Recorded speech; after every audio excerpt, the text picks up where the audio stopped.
Alright, my fresh reaction to Jujutsu Kaisen, chapter 269. There's only like 3 chapters left after this chapter. And this chapter was kind of teased that we kind of get an answer on Yuta's fate as well as Gojo's fate. But yeah, let's get right into it though. Okay, so what are we seeing? On the street corner at the top of the candy shop. At that candy shop, my bad. Okay, we see Mei Mei looking so many years older. Okay, so immediately Yuta is back, but he still has Kenjaku's marks on top of his forehead. Just because you've returned to your original body doesn't mean it's all happy endings.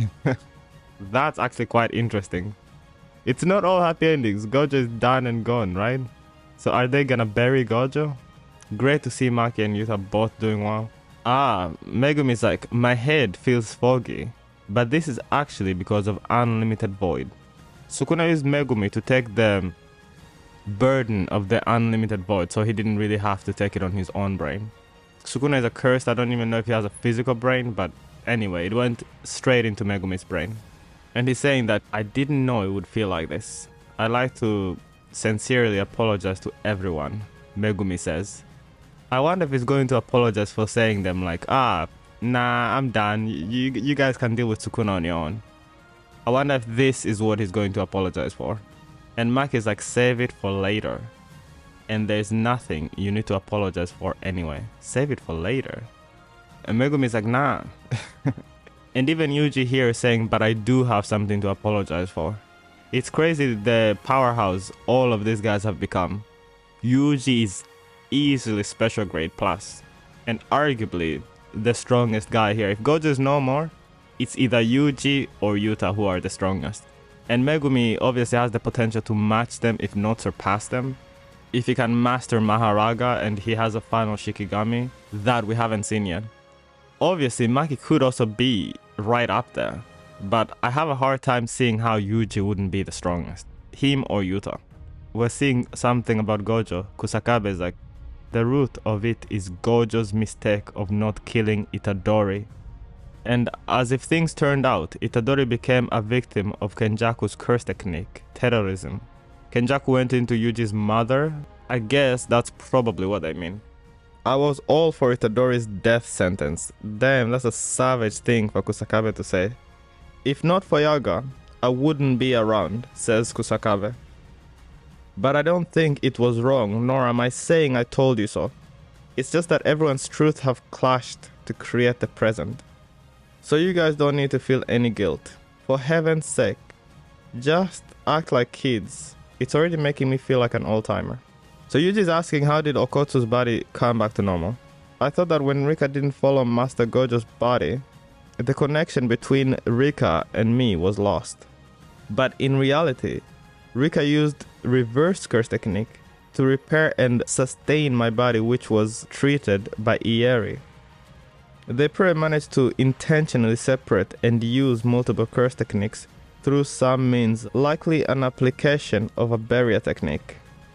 The mere level of a millennial veteran and a mere bot, he's calling him a bot, is on a different level.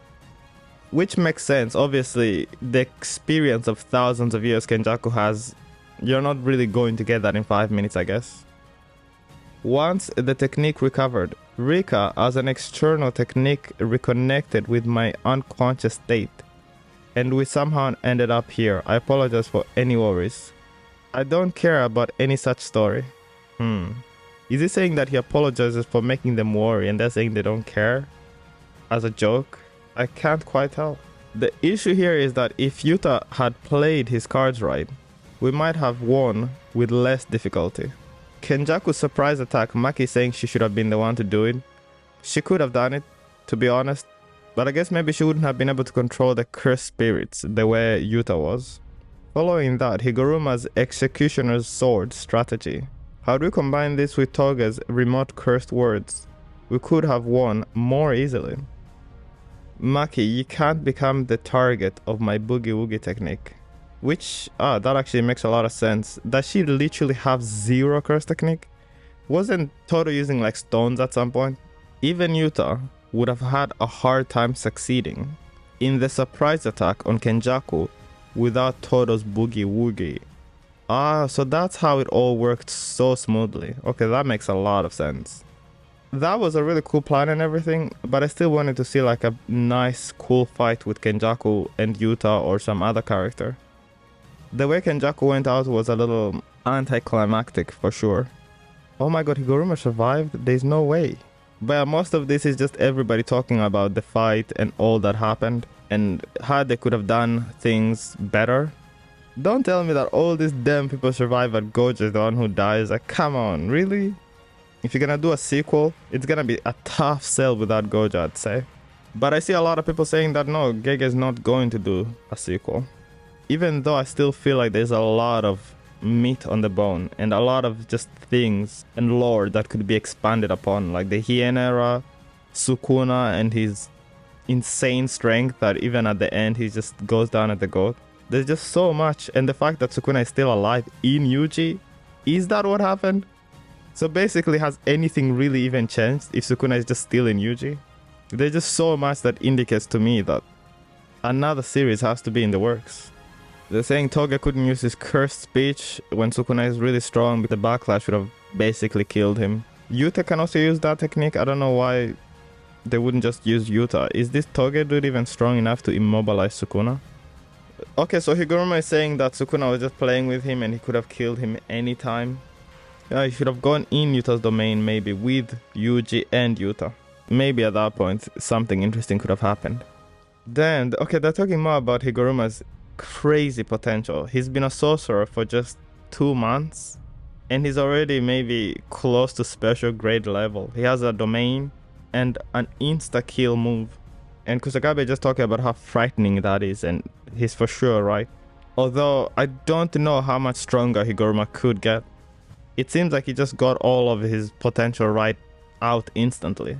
Maybe he could get an open domain, I don't know. Actually, he can't even do that. Like, what use is it on his kind of domain? Unless he can improve his domain. But if his domain is fixed and he can't improve the parameters or anything like that, I don't know how he could get much stronger. Okay, we still see Miguel here. I used to call this dude Miguel. Everybody's giving Yuta a hard time. Those two said they weren't coming. We should have seriously considered that they might actually come. I guess everyone ships Maki and Yuta. Are they going to wrap it up right now since the series is ending? I might ship Maki with Megumi, if I'm being honest. But hey, you know, Yuta is also a good shot. I don't know how their personalities will clash. But maybe when you have someone with a strong personality like Maki, you need them to be with someone with someone who's a little nicer, I guess you could say. Like Yuta. Ah, okay, so finally we're getting an answer to those claws that Yuji had. Those weird ass claws that I was like, what is going on with his hands? With the help of Yuta's cursed tools, I was able to hide my fingers as well. A simple pair of work gloves would have worked just as well. It's because of Yuta that we managed to stop Sukuna's second domain expansion. Okay, so Yuji's trying to cover for Yuta, but it seems like Yuta is in big trouble. It really does look like a couple fighting. That's the whole point. If we had acted earlier, it wouldn't have come to that. It was good that we were able to stay within Rika. I wonder what that means. This is what Hakari is saying. After Gojo, we were able to immediately pursue Sukuna and quickly separate Uraume from him. Wait, what? That whole thing with screens was in Rika? And so wait, was Sukuna not able to see Rika or something? It seems like they're just floating there in the sky. Despite preparing for Sukuna, the center of that domain had such strong cursed energy from Sukuna that I failed to capture the cursed energy of the two. It's partially my responsibility. Choso deserved to be saved. Going over how they could have done things better, it really does seem that way. The entire chapter. And I guess by the end of this chapter we're gonna get some information on Gojo, if I had to guess. I don't know what they could even possibly say about him at this point other than what we already know. It's not that I want to pin the blame on Yuta. I got hit by Blackflash twice myself, Maki says. The thing is that this guy... Ugh, never mind. Oh my god, they're really trying to ship them right now? I was planning to take Sukuna on myself, says Hakari. after dealing with Uraume, but she was strong.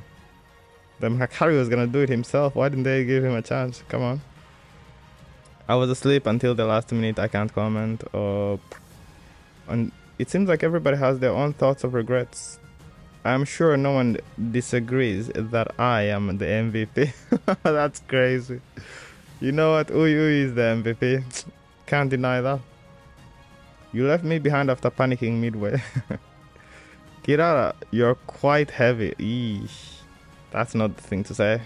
Is Kirara a chick? I still don't know. I've heard some people say that it's actually a guy, but I don't know.